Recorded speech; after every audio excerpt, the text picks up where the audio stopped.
we travel, we're always wondering where we're going to eat. Well, okay, I might be the only one wondering where we're going to eat. On one of our recent trips, we heard a story about a little 5-year-old girl, and she was asked if she knew where food came from.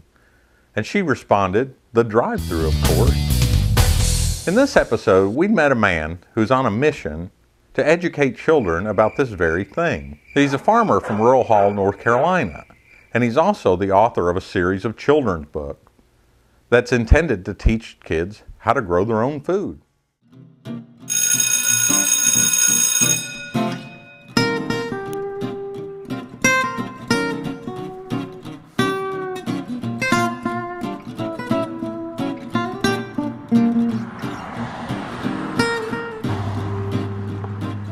That's my desire. I'm on a small scale now. This is 9 acres that I'm on now, but my desire is to have a 100-acre farm where children can come out and boat, where they can come out and fish, where they can come out and learn about these kind of things here, of how to grow things.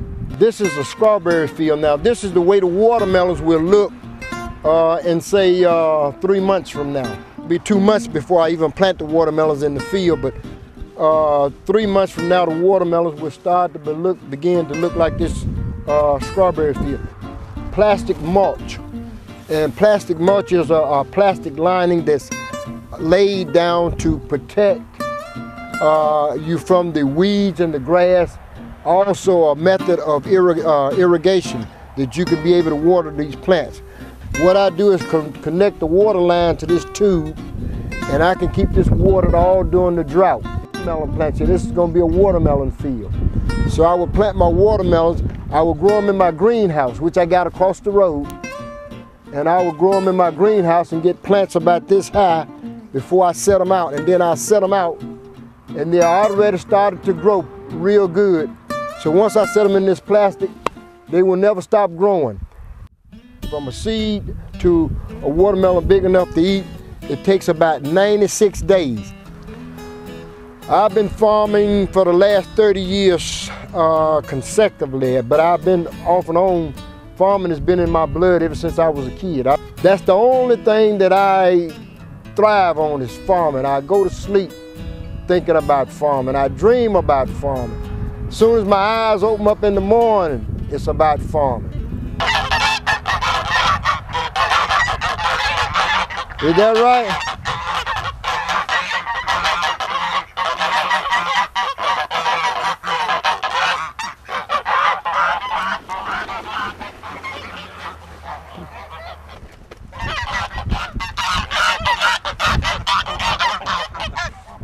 Now I'm going to write a book about that fellow over there. See the one with the turban? Yes. I'm going to write a book. His name is Fancy Dan. He's the man. All the other ducks frown, but he's the only one with a crown. These are what you call farm-raised catfish. There's no additives to this water. They only get what I feed them. There's no chemicals. Now, if you want to talk about organically, these catfish are organically grown.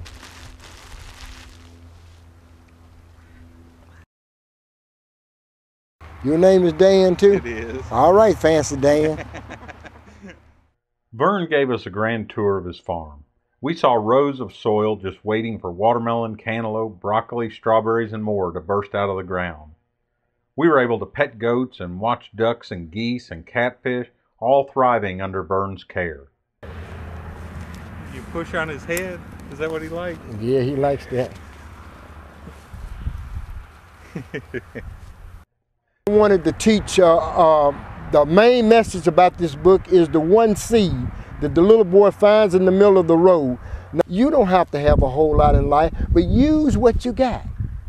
Use what you got, and don't use excuses for your failures and your downfalls. Make sure you get the full potential out of whatever you have. And I'm trying to reunite them with nature, trying to teach them if they can grow something, they can feed themselves. But if you go to the grocery store every time you want something to eat, then you're dependent on the grocery store. You're not dependent on your hands. The title of this story is Puffy the Watermelon. On one sunny, warm and spring afternoon, Vern was skipping down a long, winding country road that ran right in front of his grandparents' home when he saw a seed lying in the middle of the road.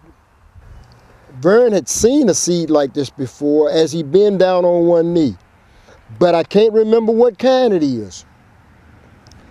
And with a big smile, he said to himself, I know who can tell me what kind of seed this is, Grandma. And he ran home to Grandma. Can you see him kneeling down?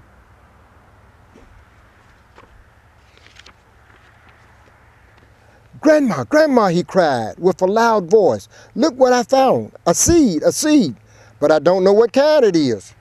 And Grandma said with a trembling voice, let Grandma see. Oh, it's a watermelon seed. With great expectations, he said, Grandma, may I plant my seed in your garden? Granny said, yes, but first we must pull up some dirt, make a nice hill, put a little water, and yes, you can plant your seed right here in the middle of the hill. And that's what they done.